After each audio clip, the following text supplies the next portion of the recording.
As Africans in the diaspora, raising children in the Western world can be very, very challenging because it is different from where we are coming from. And it also is not in agreement with what we believe as Africans. The way kids are raised here are not the way we want to raise our kids. What am I trying to say? The environment, the belief system here, the culture here is not in alignment with our culture as Africans. So we find it difficult to instill our own culture in our children because they are living in a different culture from what we are telling them. So it becomes a battle. But today I'm going to solve that problem. I will tell you what you can do to ensure that your kids are able to grow up in the fear of God, grow up upright, grow up as children who are responsible for themselves and to their community. Number one, instill cultural pride in your children. Teach them your culture. Teach them about African heritage, including history, traditions, values. Also celebrate your culture at home to instill a sense of pride. It's not something you whisper to them. When you are talking about your culture, say it with excitement. When you are talking about the old days of how you lived in Africa, how you celebrated days in Africa, say it with pride. Say it the way you feel, like you miss those days, so that they will know that what you are saying is what you really meant. So say it with pride. It's very important. Talk about your culture with pride to your children. Number two, maintain that language ties. If possible, speak your native language at home. If you cannot speak your native language, you are not a failure. But if you can speak it, it's important you speak to your children. Very, very important. It gives them that sense of identity. It does not only preserve the language, but also keep your children connected to their roots. Because there's a language that they understand, and that language keeps them, even when they are out of Africa. They still have that connection because of that language. It's very key. Yeah, encourage open communication. Your children will be asking questions. When we are growing up, we didn't ask questions. If they say sit down, we sit down. Today, if you tell a child to sit down, that child will ask you why. It's not because that child is stubborn. It is important that they know why you are telling them to do what you are telling them to do. If you tell a child to dress properly, why do you want me to dress properly? You must be able to explain. It is important. It's not pride. It's not arrogance. It's not being stubborn. It's education. They need to be educated. They want to be educated. That is part of what it is to be educated, to be able to ask relevant questions. If your child does not ask questions, you should be worried, and you should encourage that child to ask questions. Tell a child to do something that you have not told them to do before, and they don't ask you why. You should call them, tell them to ask you why. Because if you don't tell them to ask why, they don't know how to ask why. They can be influenced by anything, both good and bad. You should be able to probe the importance of what you're asking them to do. Number 4, promote education. Emphasize the importance of education to your children. I can tell you from my own investigation that there are some teachers in the Western world who do not want children to be educated. As strange as this sounds, it is true. That's why you see a lot of black children want to do sports. They want to play football. They want to play basketball. There's nothing wrong with those things, but those things should not stop them from going to school. But they are being talked out of school by teachers. This is something I've seen face to face like this. It is part of the manipulation. You're asking me for what go? These people, they don't think like us. They think long term. They think about the possibility of your children taking over their country. So they discourage people from going to school. They discourage people from taking school seriously. That's why there are a lot of distraction in the community, in society. Entertainment is funded more than education now. Public school is nothing to write home about. So you must promote the good side of education to your children. Let them understand why it's important to have education. Education does not really mean school. So if they're not getting right in school, doesn't mean that they are not educated.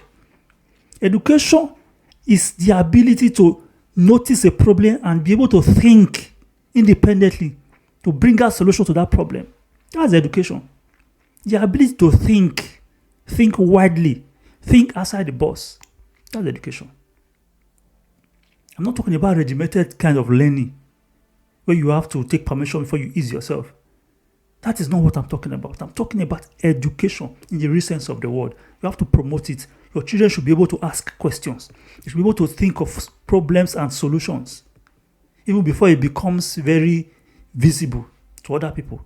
That's education. Expose them to diverse perspective of things, anything, not just your view.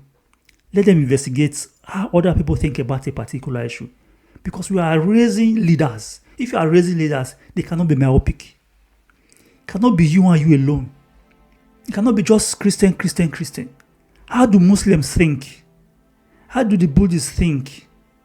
What do they think about this? What do they think about that? To be a leader, you should be able to know how people think. So when you are speaking to them, you are not speaking to a group of people. You are speaking to the entire people. So your children should know how to embrace diverse perspective. That does not mean that they should believe everything, but they should know how other people think. And that brings peace in the community. It brings tolerance so you're able to know how people think. Please, if you have not subscribed to this channel, kindly subscribe. It will go a long way to assist us to grow. Thank you.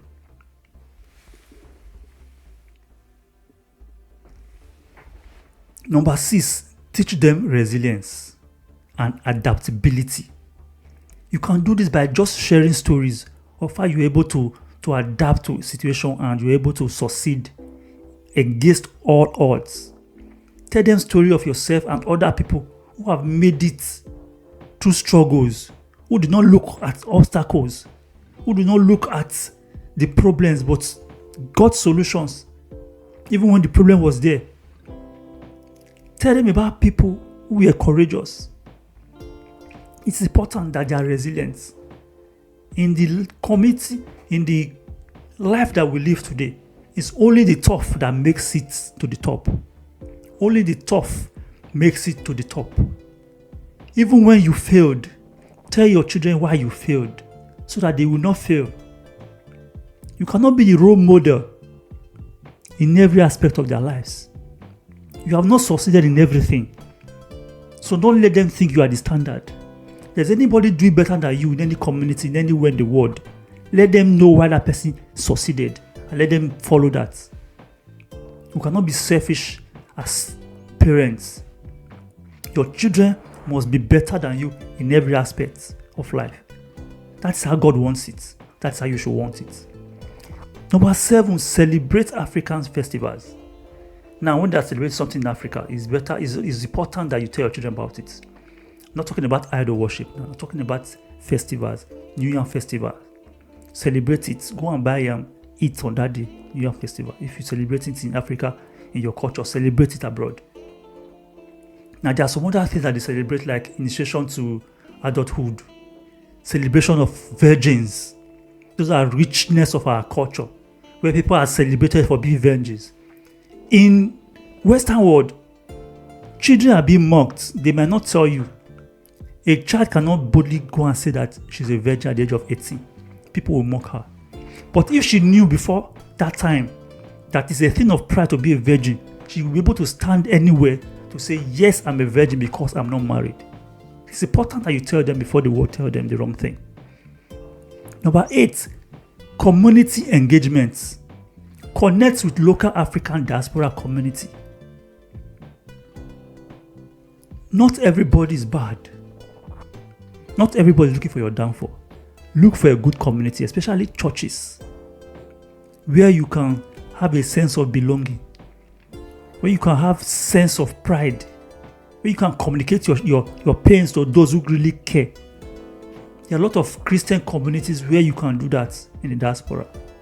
So it's important that you connect your children so that they too can also make friends within that African community and they can grow together. I've noticed that Indians have about the strongest knitted community in the Western world as immigrants. Take Canada, for instance. Indians, they are the most knitted community. That is one of the reasons why they are topping in many spheres of society. When it comes to careers, tech, health, they are there because they help each other. They have a strong community. They look out for each other. It's important that you encourage the children to toe that line. Where we fail, let them succeed. Discuss racism with your children. Don't tell them that racism does not exist. If they see it before you told them about it, it will not be good for them. They might not know how to handle it. So tell them the truth. In most Western world, there's racism. They should know how to handle it. I will not dig deep into that now. But one thing I will just let you know that your children should know that it exists and let them know how to sort it. First and foremost, they should know that whoever is a racist has a mental problem and that person should be pitied. And nobody on earth can limit a child except that child's mindset. So you must tell them that no matter what a racist does or say, does not change who you are as a child, as a person. You can insult as much as you can. Let's solve the mathematics if you can beat me. That's the question. Let's go out and debate if you can beat me. Let's do a public talk on any topic if you can beat me. Not by calling me black monkey. Those things does not change who you are. So you should tell your children they should be strong in their mindsets. They should not be sissies. It's important. Number 11, teach them financial literacy. Educate them about managing finances. It is crucial. It is very crucial. If you must succeed financially, you must understand financial education. So you must teach your children, starting from the basics. How to make money is important. Many of us are tied to 9 to 5 job. It's not bad. But you should not give your children the mindset that is all there is to making money. You should give them the mindset that they can make money at home just by solving problems for other people. If you don't use your brain, somebody else will use it for you and give you a stipend for it. So you must teach your children to know how to identify problems and know how to solve it and get paid for solving problems. Number 12, instill respect for elders. You should instill it in your children that it is important to respect elders. It is part of our cultures as Africans, and we are proud of it. We do not talk to elders anyhow. We do not shun elders when we pass by an elder, whether white or black. You must learn to greet elders. You must learn to greet elders. It is important. Learn to respect elders. When you are questioned by an elder, try to explain yourself respectfully. It does not remove anything from you as a child. So you must teach your children. Let them be an example of what it is to be an African. Respect is important to us as Africans. We should teach our children to be respectful. I'm not saying they should be subservient. It's a different thing. You can be bold without being proud. You can be bold and be respectful. Also, encourage critical thinking. Teach them to think critically about every and anything. They should not just take anything hook, line, and sinker. Your children should be able to think for themselves critically. Before taking decisions, they should be able to think through that decision. It is very, very important.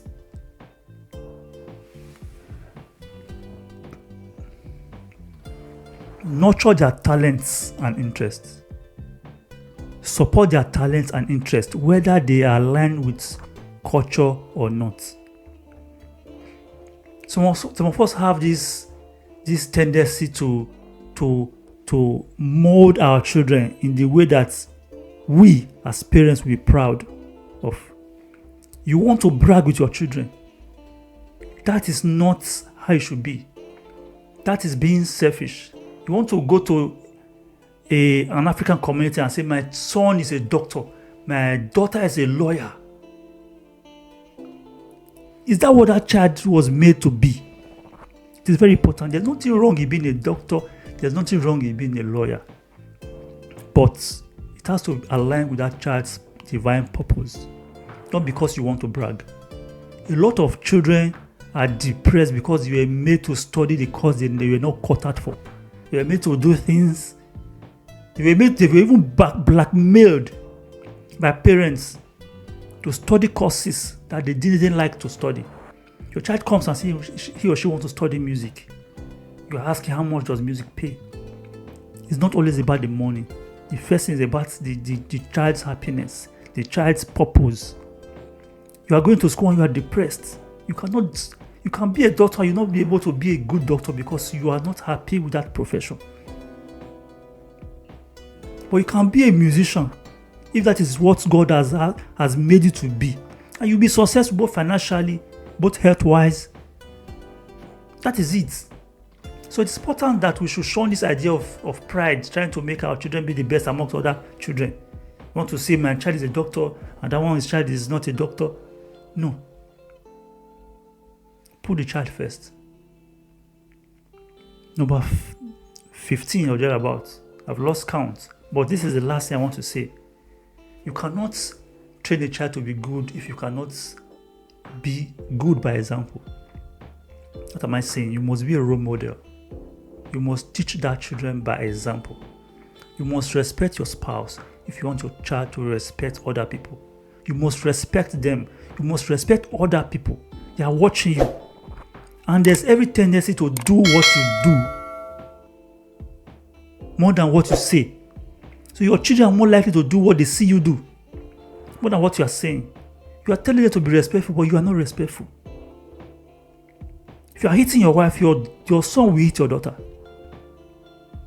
If you are shouting at your wife, you're shouting at your husband, your daughter will shout at her brother, shout at a schoolmate, shout at anybody. Because that is what they are learning from you. So the best way to teach your children is to be a role model. I hope this helps somebody.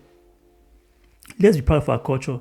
We are Africans. We have come to rule the world by solving most of the problems that the world has. God bless you.